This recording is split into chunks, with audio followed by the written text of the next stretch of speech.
जहां पर अभी भी धमाकों को सुना जा सकता है और उन धमाकों को सुनकर ही वो इस मुश्किल हालातों में फंसे हुए हैं। एबीपी न्यूज लगातार ऐसे छात्रों से बात कर रहा है, उनसे संपर्क कर रहा है, उनकी बात हम सरकार तक पहुंचाने की कोशिश भी कर रहे हैं, साथ ही उनके परिवार वालों तक भी। ऐसे ही एक छात्र जो कि आंचल शर्मा की से हमारे साथ जुड़ी हुई हैं। आंचल, सबसे पहले तो मैं जानना चाहूंगी आप कहाँ पर हैं, भारत के किस शहर से ताल्लुक है आपका, किन हालातों में आप लोग वहां पर रह रहे हैं? मैं पंचकुला से हूँ, इंडिया से, और अभी करंटली मैं कीव में हूँ जी।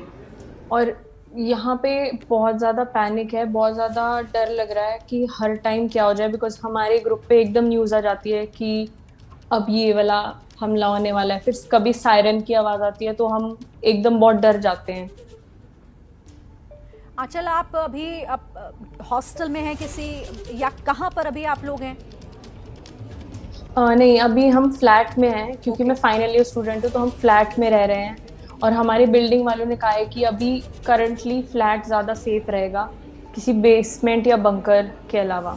ठीक है आंचल, आपके आसपास और भी इंडियन स्टूडेंट्स हैं उस बिल्डिंग में, उस फ्लैट में, या फिर आसपास जिनके संपर्क में आप? हाँ, बिल्डिंग में यहाँ पे यूक्रेनियंस भी हमारे साथ है जिनसे मेरी बात है, और इंडियंस भी हैं जिनसे हम कोऑर्डिनेशन रख रहे हैं।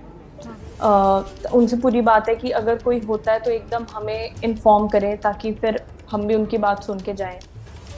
ठीक है आंचल, सबसे पहले तो मैं यही कहना चाहूंगी कि आप सुरक्षित रहिए, अपना ख्याल रखिए। मुश्किल हालात ज़रूर हैं लेकिन भरोसा रखिए, भारत सरकार ज़रूर आपको वहाँ से सुरक्षित निकालेगी। क्योंकि आप इस वक्त एबीपी न्यूज़ पर हैं, आपके परिवार वाले भी आपको सुन पा रहे होंगे। उनसे कुछ बात कहना चाहती हैं, कोई बात आप हमारे चैनल के माध्यम से उन तक पहुँचाना चाहती हैं? बस यही एक चीज़ है कि अभी सिर्फ 400 से 500 बच्चों को निकालने की बात हुई है रोमानिया बॉर्डर से, लेकिन अभी भी कम से कम 16,000 से 17,000 बच्चे हैं। तो वो समझ में नहीं आ रहा है कि वो कैसे इवैक्यूएशन होगी। सिर्फ उस चीज़ का हमारे से ये कि जितना जल्दी हो सके खार्किव, कीव, ओडेसा, दनिप्रो, इन सारी जगह पे भी बच्चे फंसे हैं। अभी सिर्फ लवीव और वेनित्सिया के ही बच्चे गए हैं, जो कि अभी बसेज उन्हें प्रोवाइड करी जा रही है, लेकिन यहाँ पे बसेस हमारा 1000 किलोमीटर दूर है वो सारे बॉर्डर्स। तो समझ नहीं आ रही है कि हमें यहाँ से वो कैसे लेके जाएंगे और कब लेके जाएंगे। अच्छा, कैसी दिक्कतें आ रही हैं आपके सामने? मैं अगर खाने पीने की समस्या से लेकर किसी भी तरह की दिक्कतों की बात अगर हम करें, कैसे मुश्किल हालात वहाँ? जिस दिन हमें पहले दिन पता चला था, हमें एक ही दम बोला गया था कि आप अब फूड सप्लाई और वाटर एकदम रख लें। तो जो हमारे यहाँ डिपार्टमेंटल स्टोर है उसमें हम जाके कम से कम 45 मिनट 50 मिनट की लाइन थी। फिलहाल हम सब कुछ ले आए थे, लेकिन मेन सबसे डरावना टाइम रात का होता है, क्योंकि रात को 10 बजे के बाद न्यूज़ आने लग जाती है कि अब एयर स्ट्राइक होगी, सायरन बजेगा, ये सब। तो फिर हमें एकदम बंकर्स में जाना पड़ता है सारा अपना सामान वगैरह लेके। वहाँ सोने की इतनी दिक्कत है, हमें फ्लोर पे सोना पड़ रहा है बिकॉज और कोई ऑप्शन ही नहीं है। तो और फिर हम 5 या 6 बजे वापस आते हैं अपने फ्लैट पे।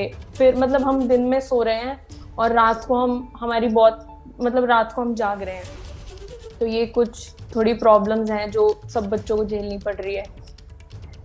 ठीक है। अच्छा आंचल, आपने कहा कि डर हमेशा इस बात का रहता है कि कोई हवाई हमला ना हो जाए। आपके आसपास भी या फिर आप लोग भी सुन पा रहे हैं बाहर से सायरन की आवाजें या धमाकों की आवाजें अभी हाल फिलहाल आपने सुनी हो?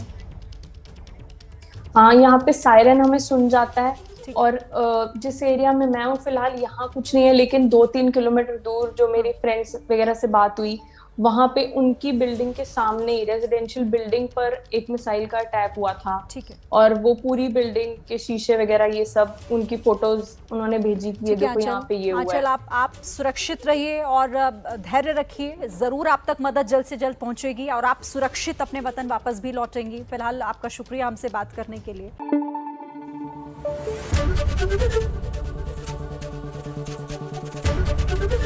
एबीपी न्यूज आपको रखे आगे।